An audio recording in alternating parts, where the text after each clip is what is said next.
आज मी गव्हाच्या पिठाचे खुसखुशीत कळीदार मोदक केले आहेत. तर साचा न वापरता एक खास ट्रिक वापरून हे मोदक कळीदार व खुसखुशीत कसे बनवायचे ते पाहूयात. आता इथे मी 2 नारळ फोडून घेतले. त्यामधील 3 वाट्या मी नारळ विळीवरती अशा प्रकारे खोबरे खवून घेत आहे. खोबरे खवताना सुरुवातीला ते कडेने खवून घ्यायचे आहे, म्हणजे सगळ्या बाजूनी व्यवस्थित खोबरे खवता येते. सुरुवातीला मी या वाट्या पाण्याने दोन्ही साईडने स्वच्छ अशा धुवून घेतले. त्यामुळे नारळाच्या वरील जी शेंडी असते त्याचे बारीक कण खोबऱ्यामध्ये पडणार नाही. खवलेले खोबरे 1 चमचा तूप घालून 2 मिनिटांसाठी परतून घ्यायचे आहे. त्यानंतर यामध्ये बारीक करून घेतलेला गूळ घालायचा आहे. तर गूळ इथे मी 200 ग्रॅम घेतला आहे. गूळ खोबऱ्याचं हे मिश्रण आहे ना, गूळ विरघळेपर्यंतच परतवून घ्यायचं आहे. साधारणतः गूळ विरघळण्यासाठी 6 ते 7 मिनिटं लागतात. तर बारीक गॅसवरती अशा पद्धतीनं गूळ विरघळवून घ्यायचा आहे. त्यानंतर मी येथे 7-8 बदाम बारीक असे कट करून घेतले, ते यामध्ये मी घालणार आहे. तर तुम्हाला आवडतील ते ड्रायफ्रूट्स तुम्ही घालू शकताय. आता इथे आपला गूळ विरघळत आलेलाच आहे. अगदी 2 मिनिटांसाठी पुन्हा परतायचा आहे. त्या अगोदर आपल्याला यामध्ये ड्रायफ्रूट्स घालायचे आहेत.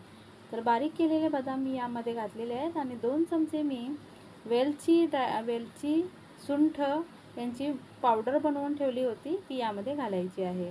तर हे सर्व घालून आपल्याला फक्त 2 मिनिटांसाठी पुन्हा परतवून घ्यायचे आहे. म्हणजे वेलची आणि जायफळची वेलची आणि सुंठेची जी पूड आहे ती व्यवस्थित आपली लागेल आणि ड्रायफ्रूट्स देखील खोबऱ्यामध्ये व्यवस्थित मिक्स होतील.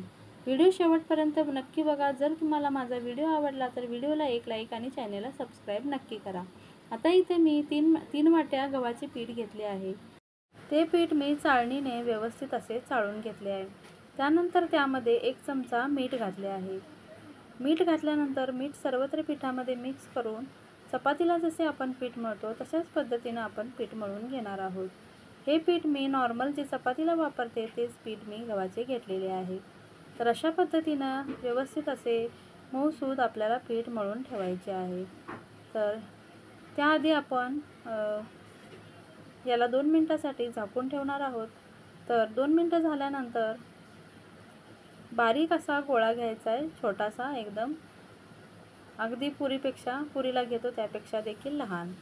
तर अशा पद्धतीने एक बारीक गोळा मी घेतलेला आहे आणि आपल्याला एका प्लेटमध्ये मी गव्हाचं पीठ घेतलेलं आहे, त्यामध्ये गोळा बुडवून घ्यायचा आहे आणि आपल्याला लाटायचा आहे.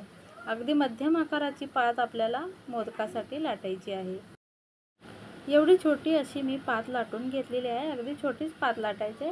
जर मोठी पात लाटलात तर त्यामध्ये आपल्याला सारण देखील जास्त भरावे लागेल.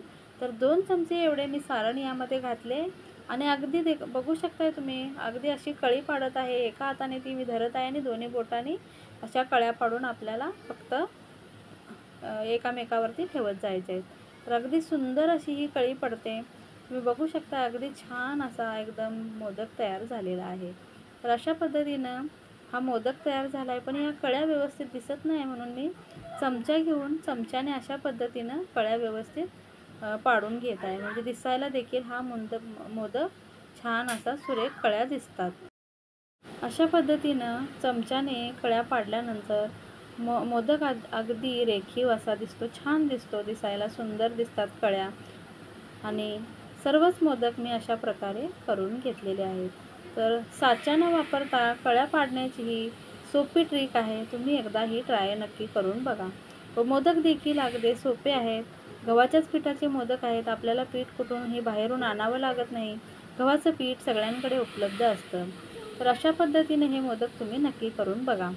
तर हे बघा, मी सगळे मोदक करून घेतलेले आहेत अशा पद्धतीनं आणि हे आपण केळीच्या पानावरती ठेवलेले आहेत. तर हे आपण आता तळून घेणार आहोत. मोदक तळण्यासाठी मी इथे कढईमध्ये थोडंसं तेल घातलेलं आहे आणि ते तेल चांगलं गरम होऊ द्यायचं आणि मगच मोदक घालायचा आहे. तर इथे मी पिठाचा एक छोटासा गोळा टाकून बघितला आहे, तर तो वर आला नव्हता म्हणून मी 2 मिनिटांसाठी वेट केला तेल गरम होण्याचा आणि नंतर मी हे मोदक तेल गरम झाल्यानंतर यामध्ये तेलामध्ये घातलेले आहेत.